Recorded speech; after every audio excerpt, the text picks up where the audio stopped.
안녕하세요. 저는 딸 하나, 아들 하나를 키우고 있어요. 둘 다 어릴 때부터 참 심성이 곱고 성품도 바른 아이들이라 엄마 속 한 번 썩이지 않고 자라주었네요. 저는 한 동네에서 자란 친구와 결혼했어요. 엄청나게 시골 동네여서 주변에 만날 사람이 많지도 않았고 이웃이라고 매일같이 얼굴 보고 만나다 보니 정이 들어버렸네요. 그래도 또래 친구 중에 그 애랑 결혼을 하게 된 건 그나마 동네에서 제일 멋있고 똑똑한 친구였거든요. 초등학생 때부터였나? 너무 오래전이라 기억도 제대로 나지 않을 때부터 저희 둘은 친구 사이였어요. 집도 거의 옆집이었던 탓에 허구 헛날 둘이 만나서 놀고 가족들끼리도 하루는 너희 집, 하루는 우리 집 하면서 밥도 같이 먹었죠. 음식하면 이거 가져다 주라고 그 집에 가서 그거 가져와라. 심부름 때문이라도 그 집 문지방이 닳도록 드나들었네요. 그렇게 매일 얼굴 보고 마주하고 지내다 보니 야, 너 하던 사이가 어느새 여보 남편이 되더니 애들 아빠, 애들 엄마까지 되어버렸어요. 상견례라고 할 것도 없었어요. 그냥 늘 그렇듯이 가족끼리 모여서 밥 먹는 자리였는데 거기서 결혼에 대한 이야기가 오간 정도? 결혼하고 나서는 그래도 저희끼리 뭐라도 해보면서 살겠다고 원래 살던 동네를 벗어나 시내로 나왔어요. 처음에는 저는 식당에서 일을 하고 남편은 떡집에서 일했어요. 매일 무거운 재료를 들고 나르느라 처음에는 어깨, 허리, 파스로 도배를 하고 새벽마다 일어나는 걸 많이 힘들어했는데 금방 적응하더라고요. 비좁은 단칸방에 매일 힘들게 남의 집 일을 하며 지냈지만 그래도 단단한 우정 덕분인지 그동안 쌓아온 정과 의리 덕분인지 저희는 지치지 않고 매일 힘을 냈어요. 또 아직 젊었던 때라 그런지 저희 둘이서 생활을 꾸려나간다는 게 좀 재밌기도 하고 조용한 시골에서만 살다가 바쁜 시내로 나오니 신기하기도 하고 괜히 저희도 세련된 사람들이 된 것 같기도 해서 더 열심히 했던 것 같아요. 그리고 이렇게 학교도 가깝고 볼거리도 다양한 시내에서 아이를 키우려면 돈도 열심히 벌어야 한다고 생각했어요. 덕분에 저희 둘이 열심히 일하고 알뜰살뜰 아껴 쓰면서 차근차근 돈을 모을 수 있었습니다. 그러다 보니 어느새 저희에게도 아이가 생겼어요. 첫째 아이를 임신했을 때 정말 기뻤네요. 뭔가 제 뱃속에 새로운 생명이 있다는 사실이 신기하기도 했고요. 딸을 낳던 날, 생생하게 느껴지던 고통과 그 고통이 아무것도 아니게 느껴지던 그 아이의 울음소리가 기억나요. 정말 산통이 계속되었을 때는 죽을 만큼 힘들고 내가 다시는 애를 낳나 봐라 하면서 기절하기 직전이었는데 제 품에 안긴 엄청 작은 생명체를 보니 내 평생 가장 잘한 일이다 싶더라고요. 아이를 어르고 달래고 곤히 잠들어 있는 모습을 볼 때면 이렇게 예쁜 아이가 어떻게 나한테서 나왔지 싶어 저랑 남편 둘 다 시간 가는 줄 모르고 쳐다봤어요. 웃는 모습이 너무 예뻐 온종일 보고 싶어서 어떻게 아기 한번 웃겨보겠다고 남편이랑 저랑 온갖 재주를 다 부렸던 기억도 나네요. 아기가 하루가 다르게 빠르게 성장하는 게 아쉬울 정도였어요. 왜 이렇게 아기들은 빨리 자라는지. 늘 안고 다녀야 했던 아이가 혼자 앉고 서고 걸어 다닐 때 왠지 모를 아쉬움이 느껴지기도 했죠. 그러다 보니 다시는 아이를 낳지 않겠다고 다짐했는데 둘째 생각이 나더라고요. 둘째가 생길 때쯤 저희는 시내에 작은 가게를 하나 얻었어요. 그리고 그곳에서 저희는 두부 장사를 시작했습니다. 갑자기 웬 두부인가 싶기도 할 텐데요. 사실 저희는 어릴 때 집에서 두부를 직접 만들어 먹었거든요. 물론 저희가 만든 것은 아니고 부모님들이 만든 것이긴 하지만요. 워낙 시골이라 상점 같은 게 잘 없다 보니 집에서 콩을 갈아 직접 두부를 만들어 먹고는 했는데요. 아주 어릴 때부터 두부 만드는 방법을 익숙하게 봐서 가장 잘할 수 있는 장사겠거니 싶었어요. 남편은 새벽부터 일어나는데 이골이 난 사람이라 임신하고 제가 아침잠이 많아졌을 때도 항상 가게에 가서 두부도 만들고 정리랑 청소도 하고 했어요. 원래도 성실하고 착한 남자라 결혼에 후회는 없었는데 아이 낳고 나서는 더더욱 그래도 이 남자랑 결혼하기를 잘했다 싶었죠. 장사는 꽤 잘 됐어요. 콩부터 맛있는 놈으로 골라서 저렴한 가격에 손두부를 팔다 보니 생각보다 찾아오는 손님이 많았죠. 콩국수 육수랑 면도 팔았는데 날씨에 따라서 이것도 꽤 잘 팔렸어요. 제가 손이 좀 큰 편이라 저희 애 이유식 할 때는 넉넉히 만들어서 몇 개는 팔고 밥 먹기 시작하면서 반찬도 만들어서 좀 팔았는데 그것도 잘 팔리더라고요. 그래서 나중에는 아예 국 몇 가지랑 반찬도 내다 팔았어요. 장사가 너무 잘 되어서 더 이상 돈 때문에 아등바등 살 필요는 없었죠.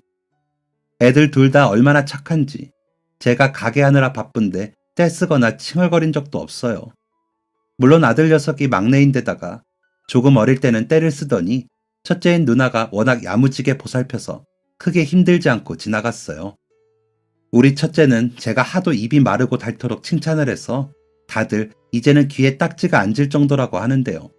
그만큼 또 너무 예쁘고 착하기는 또 얼마나 착하고 똘똘하고 야무지고 정말 어떻게 저에게 이런 딸이 태어났나 싶을 정도로 전 복받았다고 생각해요. 내가 전생에 나라를 구했나 하는 정도라니까요. 그러다 보니 우리 딸도 아직 어린데 괜히 장사하는 엄마 아빠 때문에 관심도 많이 못 주고 동생까지 챙기게 했나 미안하고 안쓰러울 때도 많아요. 사랑을 주고 또 주어도 늘 더 주고 싶고 언제나 미안한 마음이 더 크게 키웠어요. 나름 돈 걱정도 안 시키고 키웠다고 생각했는데 어릴 때부터 애가 엄마 아빠가 가게 자리 잡는 것부터 보고 자라서 그런가 남동생이랑 다르게 용돈도 펑펑 쓰는 법이 없고 항상 돈 귀한 줄 알더라고요. 용돈을 줘도 자기 남동생은 신나서 다 써버리고 얼마 안가 돈 없다고 칭얼거리는데 딸아이는 돈을 잘 모아두었다가 남동생 맛있는 거 한 번씩 사주고 그 돈으로 되려 자기가 저나 남편 생일날이랑 어버이날에 선물도 사주고 그랬어요. 엄마랑 아빠 돈 없는 것도 아니고 너가 해달라고 하면 무엇이든 다 해줄 텐데 갖고 싶은 거 말해봐라. 먹고 싶은 거 말해봐라. 용돈 올려줄까 물어봐도 항상 아니라고 괜찮다고 해요. 저희가 장사하던 곳은 아파트 단지가 들어서면서 상가가 들어온다길래 저희는 보조금이랑 그동안 벌어둔 돈으로 상가에 입주했어요. 아파트가 들어섰고 유동인구가 늘어나면서 장사는 전보다 더 잘 되더라고요. 그런데도 딸아이는 수능 시험을 치르자마자 아르바이트를 시작했어요. 등록금이 한두 푼도 아닌데 그거 다 부담하려면 부모님 너무 힘들다면서 자기도 보태야겠다고 그러더라고요. 아들은 미술 쪽에 재능이 있었는데요.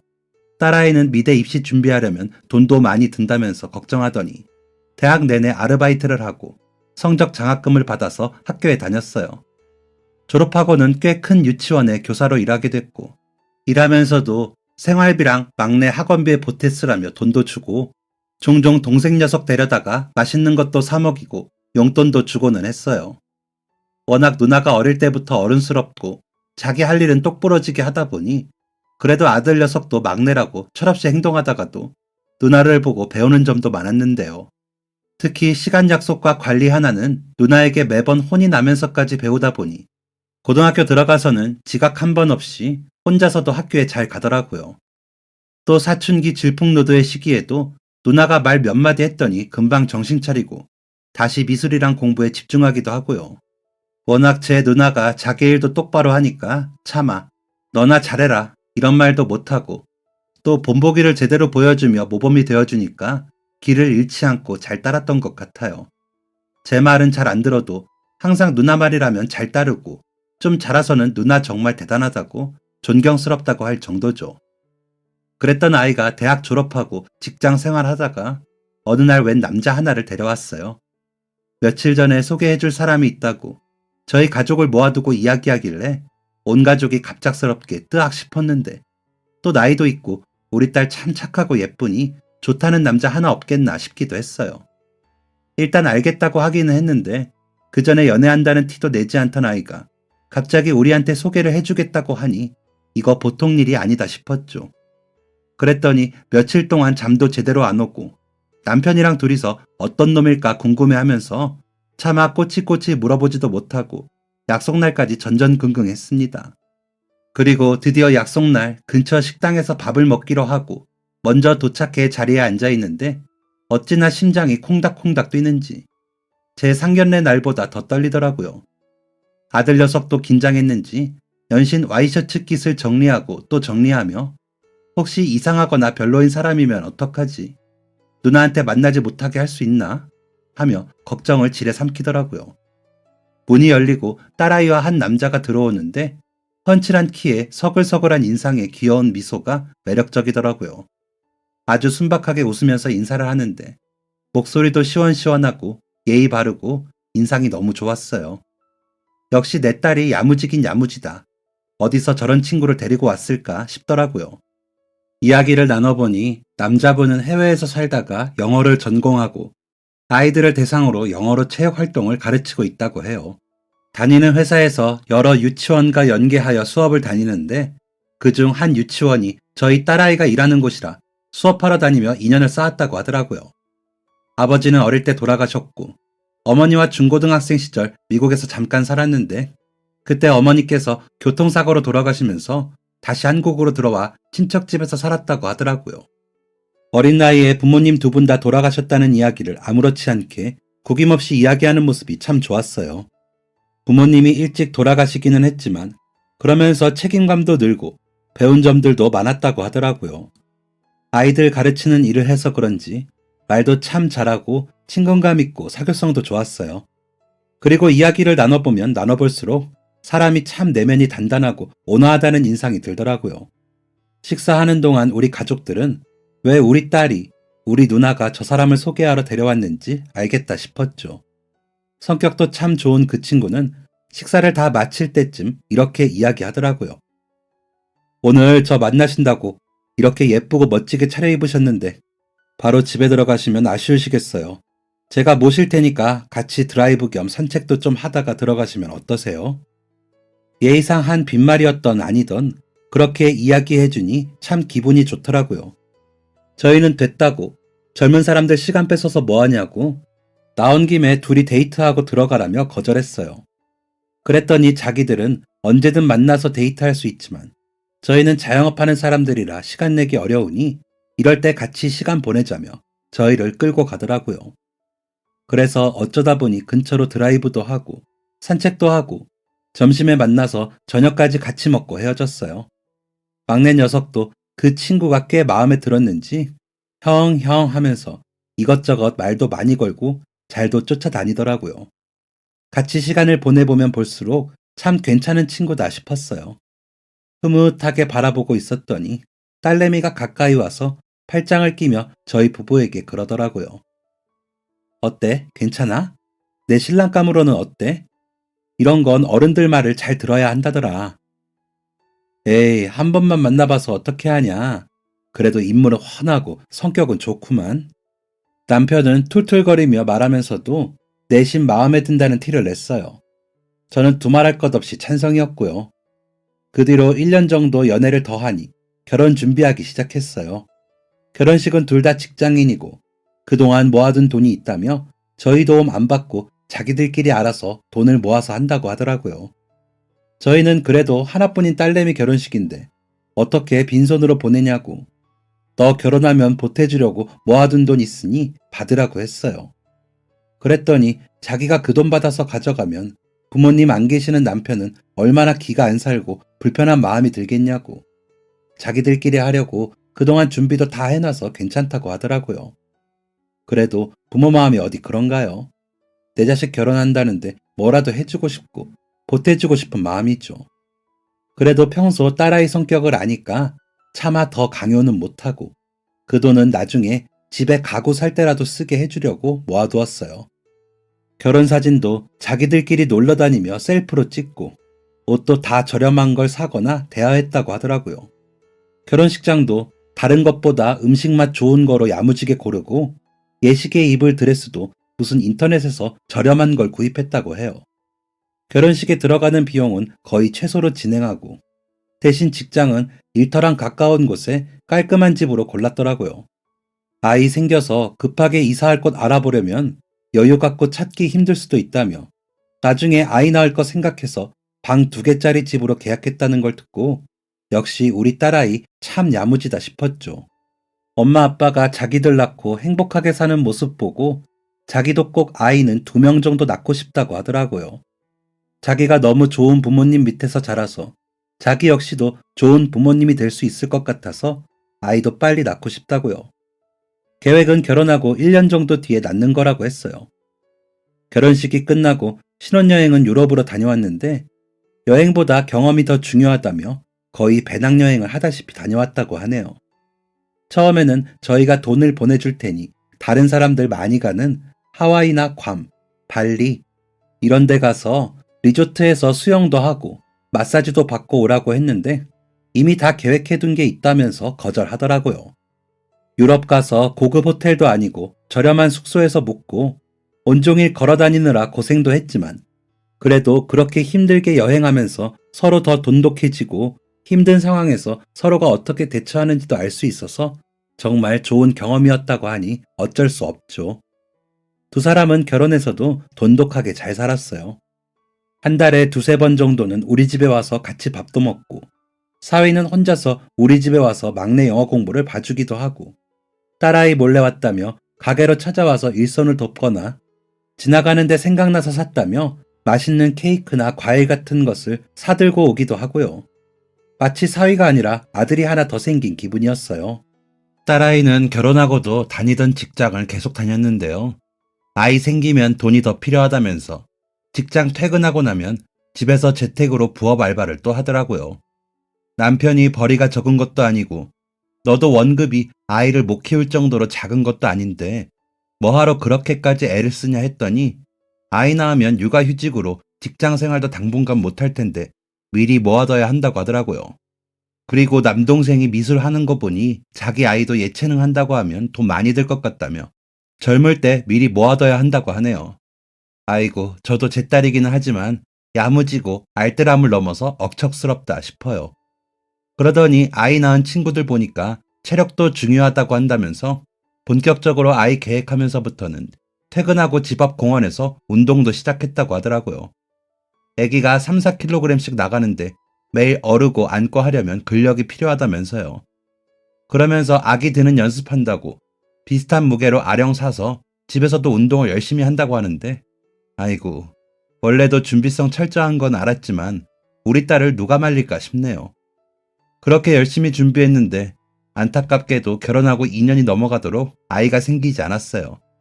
사위는 신혼생활을 더 누리라는 하늘의 뜻이라며 천천히 기다려보자고 했지만 딸아이는 30이 넘어가면 아이 낳을 체력도 기를 건강도 줄어든다며 조급해했어요. 3년 차에는 결국 자연 임신이 어려울 것 같아 병원을 방문했더라고요. 병원에서 난임센터를 소개해 주어서 다니기 시작하면서 아이는 몸도 마음도 많이 지쳐가는 것 같았어요.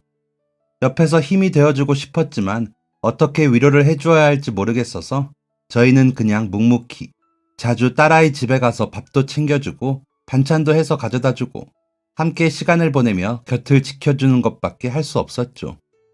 난임센터에 다니면 다 해결될 줄 알았는데 그 과정도 참 쉽지 않더라고요.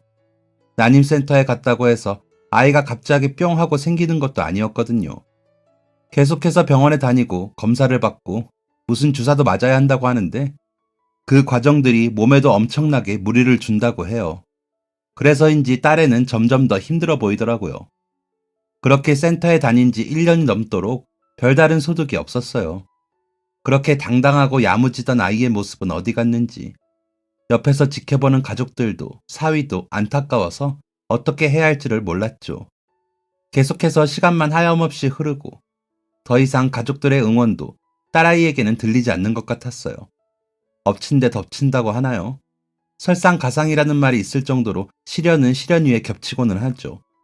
저희의 삶에도 그런 일이 일어났어요. 어느 날부터인가 딸애는 난임센터도 가지 않았어요. 일이 너무 바쁘기도 하고 원래 갈 때마다 자주 보던 사람들이 어느 순간 보이지 않는 것을 보면 자기 빼고 다 임신에 성공한 것 같아 마음이 아프다고 하더라고요.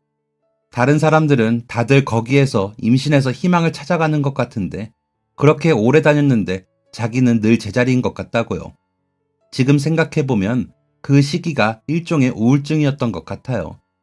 제가 그런 거에 조금 더 관심을 가졌더라면 상담을 다니거나 뭔가 다른 방법을 써봤을 텐데 관심과 지식이 부족했던 것 아닌가 싶기도 하네요. 퇴근하고도 부업하면서 돈도 열심히 벌고 운동도 다니면서 건강도 챙기고 또 남편이랑 등산도 다니고 한 달에 한 번은 가까운 데로 여행도 다니던 그렇게 쾌활하던 제 딸아이는 어느 순간 사라졌어요. 지금은 그저 매번 반복되는 임신 실패에 가슴을 치고 어느 순간 아이를 가지지 못하는 것에 대해 자기 자신까지 원망하는 그런 사람이 되었죠. 그날 아이는 임신한 친구를 축하해주러 선물을 사서 퇴근하고 친구 집에 들렀어요. 그리고 돌아오는 길, 그만 음주운전으로 과속하는 차량과 사고가 나고 말았죠. 차량이 빠른 속도로 오기는 했어도 길이 넓어 피할 수도 있었지만 CCTV를 보니 아이는 혼자 울면서 계속 눈물을 훔치며 건너라 주변을 미처 살피지 못했더라고요. 임신한 친구를 축하하며 애써 웃어 보이다가 돌아오는 길, 혼자 눈물을 훔치던 아이의 모습을 보니 그 속이 얼마나 상하고 괴로웠을까 싶었어요. 응급실로부터 전화를 받고 남편과 저는 급하게 병원으로 향했어요. 갔더니 먼저 퇴근해서 집에 있었던 사위도 곧 도착하더라고요. 아들 녀석은 군대에 있어 괜히 마음만 어지럽게 할까봐 연락하지 않았어요. 딸아이는 바로 검사를 받으러 들어갔고 의사에게 당시 상황과 도착했을 때의 대략적인 상태 등 여러 가지에 대해 설명을 들었어요. 사실 뭔가 많은 이야기를 빠르게 하셨지만 당장 아이가 큰 사고를 당했다는 생각에 무슨 이야기였는지는 제대로 들리지 않았어요. 그저 저에게 중요한 것은 아이가 사고를 심하게 당했고 병원에 실려왔고 아직도 눈을 뜨지 못했다는 거죠. 의사 말로는 이대로 깨어나지 못할 수도 있다고 했어요. 머리 쪽을 많이 다친 상황이라 예측할 수 없다고 했죠. 저희는 무엇이든 괜찮으니까 제발 저희 애 좀 살려달라고 부탁드린다고 간절히 빌었어요. 그렇게 듬직하던 사위도 옆에서 아이처럼 울면서 의사 선생님 손을 붙잡고 제발 목숨만 살릴 수 있게 최선을 다해달라고 이야기했어요. 그런데 사고로 이미 충분히 놀랄 일은 겪었다고 생각했는데 더 놀랄 일이 남아 있었어요. 의사 선생님께서 다급하게 오시더니 저희에게 딸아이가 임신한 사실을 알고 계셨냐고 물어보셨어요. 저희 부부는 물론이고 사위도 처음 듣는 이야기인 것 같더라고요. 대답 없이 놀란 표정으로 의사 선생님만 쳐다보고 있으니 다시 한번 천천히 설명해 주셨어요. 본인도 몰랐을 것 같은데 지금 임신한 지 7주 정도 된 것 같다고 하셨어요. 우선 의식이 돌아오는지 지켜봐야 알겠지만 이대로 의식불명 상태로 이어진다면 뱃속의 아이와 저희 딸, 둘 중에 하나를 선택해야 하는 순간이 올 수도 있다고 하시더군요. 상상도 못한 이야기에 저는 그만 다리 힘이 풀려 주저앉고 말았어요. 사위와 남편은 저를 부축해서 일으켜 의자 위에 앉혀주었죠. 사위에게 임신 사실을 알고 있었냐고 물으니 자신도 처음 듣는 이야기라고 했어요. 한동안 센터도 가지 않아서 임신에 대해 마음을 접었다고 생각하고 있었다고 해요. 전혀 그런 이야기도 없었고 평소랑 다른 점도 없었다네요. 무엇보다 그렇게 간절히 바라던 임신이었는데 그 사실을 알았다면 저희에게 제일 먼저 이야기했을 텐데 그렇지 않다는 것은 저희 딸 역시도 자신이 임신 중이라는 사실을 몰랐던 것 같아요. 이 충격이 채 가시기도 전에 저희 딸은 식물인간 판정을 받았어요. 의식이 돌아오지 않는 딸을 곁에서 지켜보는 것만 해도 너무나 잔인한데 저희에게는 또 한 가지 선택사항이 남아 있었죠. 바로 뱃속에 있는 아이였어요. 딸아이가 의식이 있거나 하는 상태가 아니기 때문에 아이가 뱃속에서 위험한 상황이 올 수도 있고 혹은 반대로 딸이 위험한 상황이 될 수도 있다고 했어요. 흔하게 일어나는 일이 아니라 사례가 많지 않은 데다가 이런 경우 결과를 예측할 수 있는 장담이 아무것도 없기에 오로지 가족들의 선택을 따를 수밖에 없다고 하더라고요. 그리고 만약의 상황을 대비하기 위해서는 위험 부담을 최대한 줄이는 쪽이 나은데 그 경우 아이를 지우는 쪽으로 생각을 해보라고 하셨어요. 저희 딸아이가 위험해질 수 있다니 저는 당장이라도 저희 딸을 위해서 선택하고 싶었지만 그동안 딸애가 얼마나 아이를 가지기 위해 노력했는지를 떠올리면 쉽게 결정을 내릴 수 없었어요. 하지만 그래도 딸이 우선인가? 아니 어쩌면 둘 다 살 수 있을지도 모르는데 사위 역시 깊은 생각에 빠진 것 같았죠. 저희는 곤히 잠들어 있는 것처럼 보이는 딸아이를 한번 보고 병원에 있는 휴게 공간으로 자리를 옮겨 이야기를 나눴어요. 앞으로 어떻게 할지를 정해야 했으니까요. 누구 하나 먼저 선뜻 의견을 내지 못했죠. 그때 사위가 말했어요. 자기는 아이를 지키는 쪽으로 했으면 한다고. 그러자마자 어느 쪽도 대답을 못하는 저희 부부에게 사위가 그러더군요. 어머님, 아버님, 저도 많이 고민했어요. 그리고 무엇보다 제가 만약 와이프라면 어떤 결정을 내렸을까 생각해봤죠. 그랬더니 답은 하나더라고요. 아이를 지키는 거요. 지금 당장은 둘 다 위독한 상황이 아니고 의사 선생님도 만약의 경우들을 이야기해 준 것이니 수연이었으면 분명 마지막의 마지막까지 아이를 지켜보겠다고 했을 것 같아요. 저한테는 지금까지 더 많은 세월을 함께한 아내가 더 소중하지만 아이를 가지지 못해 얼마나 힘들어하고 괴로워했는지 봤는데 이렇게 어렵게 생긴 아이를 당장 지우자고 감히 제가 의견을 내릴 수는 없어요. 무슨 일이 생기기 전에 깨어날 가능성도 있으니 우선은 아이를 지키는 쪽으로 하는 게 맞는 것 같습니다. 그래도 두 분 소중한 따님인데 제가 감히 결정을 내리게 되어서 죄송해요. 저희 역시도 딸아이라면 아이를 지켜보겠다고 했을 것 같아 고민하던 중이었어요. 그래서 사위의 이야기를 듣고 그래, 우리 딸도 그렇게 원하던 자식인데 할 수 있는 데까지는 해보자 싶었죠. 그 후로 딸아이는 의식이 없는 상태에서 임신 중인 채로 병원에 장기 입원을 하게 되었어요. 하루 이틀, 일주일, 한 달. 시간은 계속해서 흐르고 뱃속의 아이도 계속해서 자라는데 딸아이는 여전히 의식이 돌아오지 않았죠. 막내 아들은 군대에서 휴가를 나왔다가 이 소식을 알게 되었고 모든 이야기를 듣더니 한참을 고민한 끝에 알겠다고 대답하더라고요. 혹시나 감정이 동요해서 부대에서 힘들어하면 어쩌나 했는데 자기 누나는 혼수 상태에서도 아이를 지키겠다고 씩씩하게 버티는데 자기도 누나 부끄럽지 않게 하려면 꿋꿋하게 버텨야 한다네요. 시간은 하염없이 흘러 점차 뱃속의 아이가 자라는 모습이 보였어요. 배가 점점 나오는 게 보이더니 이제 누가 봐도 임산부 같았죠. 그동안 위급한 상황이 2번 정도 있었지만 의료진 분들이 빠르게 대처해주기도 하셨고 딸아이 역시 굳건히 버텨주었기에 무사히 지나갈 수 있었습니다. 저희는 그동안 모아둔 돈을 병원비에 보태기로 했어요. 딸아이가 깨어 있었다면 또 분명 필요 없다고 했을 게 분명하죠. 사위 역시 받지 않겠다고 손사래를 치길래 저희 마음대로 수납하는 곳에 가서 내버렸어요. 지금까지도 많은 걸 제대로 못해줘서 미안한 마음인데 우리 딸 아프다는데 뭐라도 해야죠. 가게 운영하면서 틈틈이 남편과 제가 돌아가며 아이를 들여다봤어요. 한 자세로 누워만 있으면 등에 욕창이 생길 수도 있고 마음대로 씻지도 못하니까 다른 사람 손길이 필요했거든요. 저희 역시도 딸아이의 상태를 살피러 자주 가고 싶었고요. 저희는 부모라 그렇다 치지만 사위가 정말 대단했어요. 일하는 틈틈이 빈 시간에 와서 딸의 상태도 살피고 물수건으로 야무지게 몸도 다 닦아주고 얼굴에는 로션도 발라주고 퇴근은 항상 병원으로 해서 오늘 하루 무슨 일이 있었는지를 항상 이야기해 주더라고요.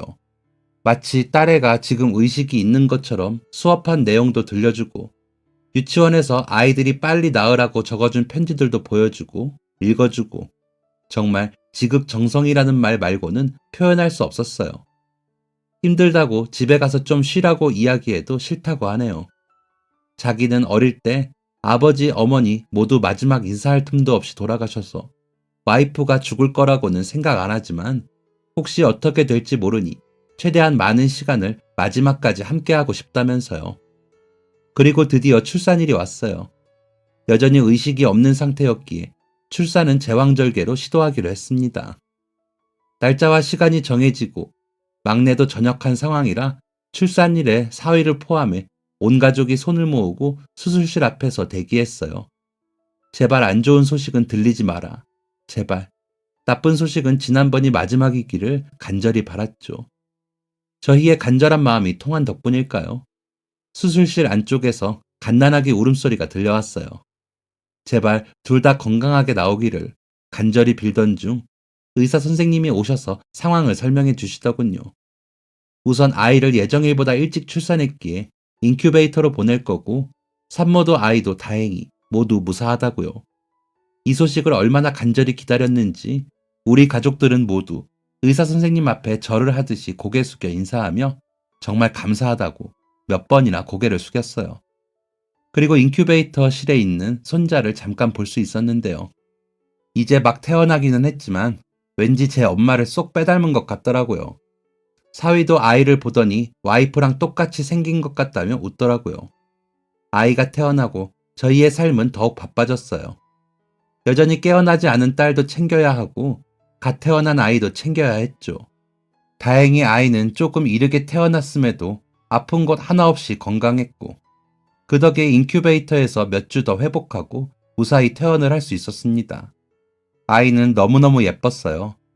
왜 저희 딸이 그렇게까지 아기를 간절히 바랐는지, 그리고 아이들이 얼마나 예쁜 존재인지 새삼스럽게 깨달을 수 있었죠. 딸아이가 틈나는 대로 아이 물건을 사두고 방을 미리 꾸며두었기에 퇴원 후 사위는 자기 집으로 아이를 데리고 갔어요. 다만 출근도 해야 하고 아이 키우는 것도 처음이기에 우리 가족들이 돌아가면서 아이를 같이 육아했습니다. 그리고 누구보다 막내 아들 녀석이 열심히 했어요.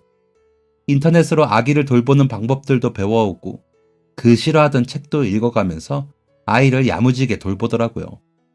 덕분에 사위와 저는 딸에게 조금 더 집중할 수 있었어요.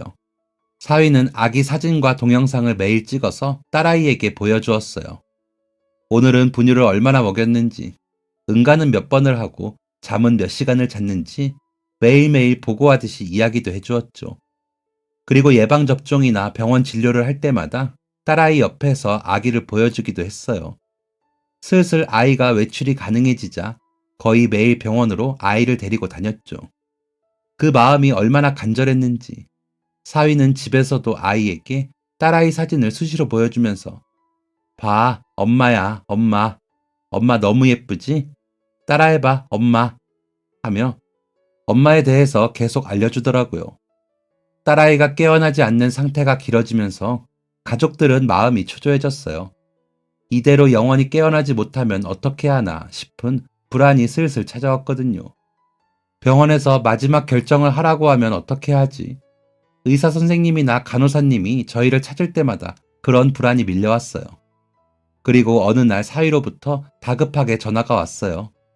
전화를 받고 저희는 심장이 철렁 내려앉는 것 같았습니다. 병원으로 빨리 오라는 이야기에 가게고 뭐고 남편이랑 아들 녀석이랑 급하게 뛰어갔어요. 병원에 도착했더니 사위가 손주를 안고 펑펑 울고 있더라고요. 의료진들은 다급하게 저희의 병실에 들어가면서 바쁘게 움직이고 있었어요. 심장이 금방이라도 터질 것 같아 무슨 일이냐고 말 좀 해보라며 사위를 다 그쳤어요. 그랬더니 와이프가 깨어났어요 라고 하는 거예요. 이게 대체 무슨 일인가 싶었는데 잠시 후 의사 선생님이 저희 쪽으로 오셔서 상황 설명을 해주셨어요. 지금 수연 씨가 의식이 돌아온 것 같습니다. 너무 오랫동안 가만히 누워있던 상태라 눈을 뜨고 말을 하는 데는 적응이 좀 필요하지만 의식이 돌아왔습니다. 아이고, 저는 그만 너무 놀라 그 자리에 엉덩방아를 찌으며 주저앉았어요. 우리 아이가, 몇 달 동안 잠들어 있던 우리 아이가 깨어났다니, 눈을 떴다니, 세상에 눈물이 막 터져 나왔어요. 저뿐만 아니라 남편도 울고 아들도 울고 사위랑 손주도 울고 있었죠. 우선 아이를 달래고 사위에게 상황 설명을 들었어요. 여느 날처럼 사위는 아이를 데리고 딸아이를 보러 가서 이런저런 이야기들을 하고 있었다고 해요. 그러다 아이가 배가 고팠는지 막 울음이 터져서 급하게 가방에서 분유를 꺼냈는데 아이가 울면서 맘마, 엄마 하면서 엄마와 맘마를 이야기했다고 하더라고요. 집에서도 가끔 울음이랑 옹알이 소리가 엄마, 맘마로 들릴 때가 있었는데 그때도 그랬나 봐요. 그래서 분유를 타는 동안 아이가 엄마라는 단어를 이야기하면서 계속 울었는데 그것 때문인지 딸아이의 손가락이 미세하게 떨리는 듯 했다고 해요. 사위는 분유를 한참 타다가 멈칫하고 내가 잘못 봤나 싶어 다시 딸아이의 손가락을 살펴보는데 아이 울음소리가 계속되자 손가락이 움직였다고 하더라고요. 그러더니 눈꺼풀이 파르르 떨리면서 입술 주변이 움직이려고 하길래 의료진을 불렀다고 하네요. 병실 앞에서 한참을 기다리다 들어와도 된다는 이야기에 들어갔더니 딸아이가 눈도 뜨지 못하고 누운 채로 간신히 손가락만 움찔거려 저희에게 인사를 하는데 정말 눈물이 계속해서 쏟아졌어요. 오랫동안 움직이지 않아서 아직 몸을 움직이려면 재활이 많이 필요하다고 하더라고요. 정말 이게 꿈인가 현실인가 싶더라고요. 그렇게 며칠 뒤 딸아이는 눈을 떴습니다. 아직 말은 하지 못하는 상태였죠. 그러더니 제일 먼저 자신의 아들을 보면서 딸애는 눈에 눈물이 글썽거렸어요. 손을 뻗어서 아이를 안고 싶어 했지만 아직 그럴 수 없어 사위가 아들 얼굴을 가까이 보여주려고 다가갔어요. 딸아이는 무척이나 감격한 듯 자신의 아들에게서 시선을 떼지 못하고 눈물이 글썽이는 눈으로 한참을 들여다보더라고요. 그 장면을 보며 저희도 눈물이 계속 터지고 사위는 거의 눈을 뜨지도 못할 정도로 울고 있었어요. 딸애는 눈을 뜨기 직전까지 간간히 가족들 목소리를 들었다고 해요. 그리고 눈을 뜨기 바로 직전 어디에선가 자신을 애타게 찾으며 엄마라고 하는 아기의 울음소리를 들었는데 그 소리를 들으니 가슴에 찌릿찌릿함이 느껴지고 뿌연 안개 속에 있던 것 같은 정신이 조금씩 돌아오기 시작했다고 해요. 그래서 엄마라고 들리는 울음소리 쪽으로 가까이 다가가고 싶어 몸을 억지로 최선을 다해 움직였다고요. 다행히 딸아이가 의식이 없는 동안에도 가족들이 관리를 잘해준 덕분에 건강에도 크게 이상이 없었는데요. 재활만 꾸준히 받으면 금방 퇴원도 할 수 있다고 하더라고요. 딸아이 역시도 얼른 퇴원해서 아이 돌보려면 재활을 열심히 해야겠다며 예전에 그 열정 넘치던 모습으로 돌아왔어요. 손주는 맨날 잠든 모습만 봤지 엄마가 조금은 낯설은지 적응하는 데 시간이 필요했지만 그래도 제 엄마인 것을 용케 아는지 아니면 사위가 그동안 열심히 가르쳐서 그런지 그래도 금방 적응하더라고요. 그리고 역시 예상했던 것처럼 딸아이도 자신이 임신했다는 사실을 전혀 모르고 있었다고 해요. 입덧이나 그런 불편함도 없어서 전혀 예상하지 못했다고요. 임신 기간 동안 의식이 없었던 터라 아이를 낳기 직전까지 느낄 수 있는 경험을 놓치게 되어서 너무 아쉽다는 것 외에는 아이가 생겨서 너무 기쁘고 행복하다고 해요. 오랜 시간을 누워만 있던 애가 몸을 움직이려니 처음에는 쉽지 않았지만 가족들의 응원과 자신을 안아주기만을 기다리는 아들이 있으니 이 악물고 버텨냈어요. 한겨울에도 이마에 땀이 송골송골 맺힐 정도로 열심히 하는 모습을 보니 제가 다 울컥하는 심정이었죠. 덕분에 재활도 무사히 받을 수 있었고 퇴원을 마치고 집으로 돌아왔어요. 그동안 이렇게 지냈냐고 잔소리를 하면서 집에 오자마자 청소랑 정리부터 했다고 하네요. 아직은 무리하면 안 된다고 이야기했지만 듣지를 않는데요. 그동안 놓친 시간 회복하려면 더 열심히 해야 한다며 아이랑도 쉴 틈 없이 이야기 나누고 시간을 보냈는데요. 몇 년 사이 딸이 그렇게 행복해하는 모습은 처음 봤기에 제 가족 모두 그러다 병난다고 말리면서도 흐뭇하게 바라보고 있어요.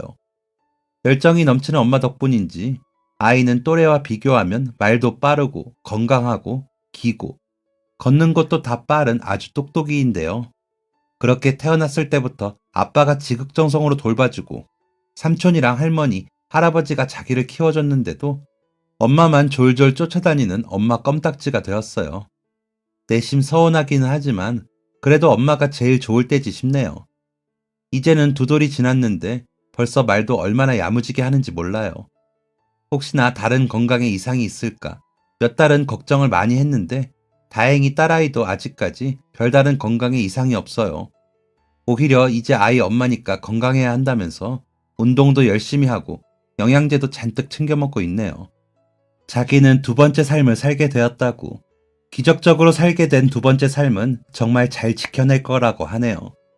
그리고 나중에 가족이 모여 아이를 지키는 결정을 한 것에 대해 이야기를 한 적이 있었는데요. 딸은 아이를 지켜주기로 한 결정에 너무 고맙다고 하더라고요. 자신의 마음도 그렇다며 자기가 멀쩡한 상태에서도 아이와 자신 중 하나만 선택해야 한다면 주저없이 아이를 택했을 거라고요. 그 이야기를 하며 가족이 또 한 번 껴안고 울었네요. 평생을 크게 특별한 일 없이 나름 평범하게 살아왔다고 생각했어요. 그런데 딸이 사고를 당하고 의식 불명 상태에서 아이를 낳고 깨어나면서 우리 가족 모두의 인생이 아주 특별하게 변했죠. 그리고 그 시간을 함께 하면서 가족들끼리도 더 단단하게 뭉치는 경험을 얻을 수 있었어요. 너무 큰 시련을 지나온 만큼 앞으로는 우리 가족 모두에게 건강하고 행복한 매일만 있었으면 좋겠네요. 그리고 힘든 시간을 잘 버텨준 우리 가족들에게 너무 잘 이겨내줬고 대단하고 고맙고 또 자랑스럽다고 이야기해주고 싶어요. 그리고 사랑하는 우리 딸, 엄마에게 돌아와줘서 너무 고마워. 너에게 아들이 소중하듯이 엄마한테는 항상 네가 제일 소중한 보물이라는 거 알아줬으면 좋겠어. 사랑한다. 긴 이야기 들어주셔서 감사합니다. 여러분의 가정에도 행복한 기적이 찾아오길 바라며 이만 줄이겠습니다. 건강하세요. 지금까지 사연 들어주셔서 감사합니다. 사연이 재밌으셨다면 구독과 좋아요를 눌러주세요. 감사합니다. 안녕히 계세요.